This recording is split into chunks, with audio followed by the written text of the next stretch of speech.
नमस्कार, मैं हूं प्रशांत भारद्वाज और आप देख रहे हैं न्यूज रूम पोस्ट।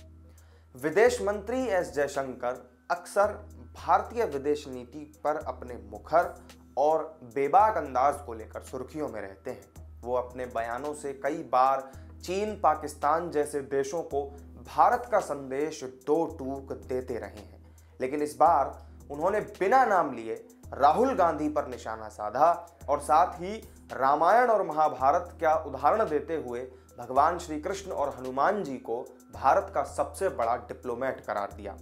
विदेश मंत्री ने कहा कि अगर किसी जमीन की बात आप करते हैं तो ये जमीन 1962 में चीन ने कब्जाई थी। विपक्षी आपको बताते नहीं है, वो ऐसा दिखाएंगे जैसे ये कल परसों हुआ है। पुणे में एक कार्यक्रम के दौरान उन्होंने कहा कि भारत के सबसे बड़े डिप्लोमेट श्री कृष्ण और हनुमान जी थे। भगवान हनुमान तो मिशन से भी आगे बढ़ गए थे, वो मल्टीपर्पज डिप्लोमेट थे। स्ट्रेटेजिक पेशेंस का बड़ा उदाहरण श्री कृष्ण है, क्योंकि उन्होंने शिशुपाल को उसकी 100 गलतियों तक माफ किया था। महाभारत की कहानी रूल्स का उल्लंघन करने वालों की कहानी है। पांडवों की रेपुटेशन कौरवों से काफी अच्छी थी। कि दुनिया के सबसे बड़े डिप्लोमेट कौन थे? मैं कहूंगा सबसे बड़े डिप्लोमेट एक श्री कृष्ण थे, एक हनुमान जी थे। नहीं, और ये बहुत सीरियस उत्तर दे रहा हूं मैं आपको कि अगर आप उनको कूटनीति के परिप्रेक्ष्य से देखें कि किस सिचुएशन में थे, उनको मिशन क्या दिया गया था, किस तरीके से उन्होंने हैंडल किया था।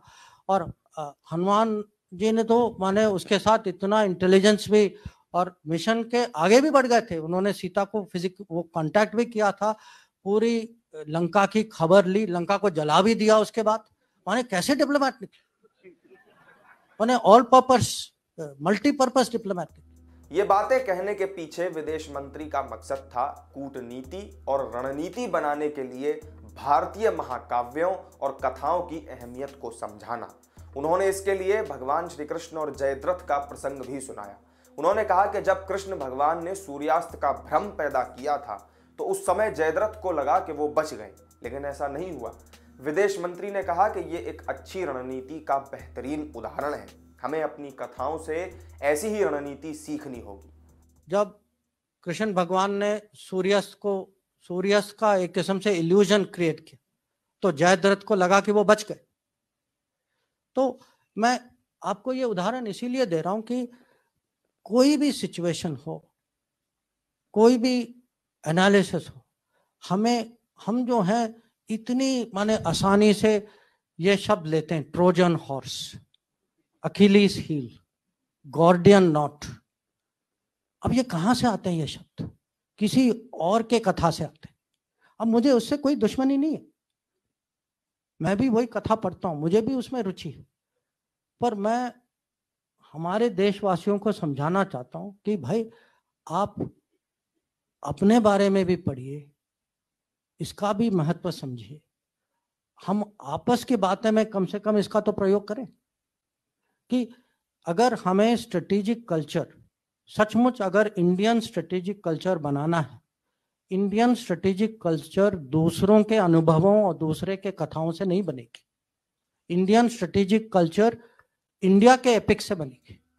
विदेश मंत्री ने विपक्ष को आड़े हाथों लेते हुए राहुल गांधी और चीन के राजदूत के कथित संपर्क के मुद्दे पर भी टिप्पणी की।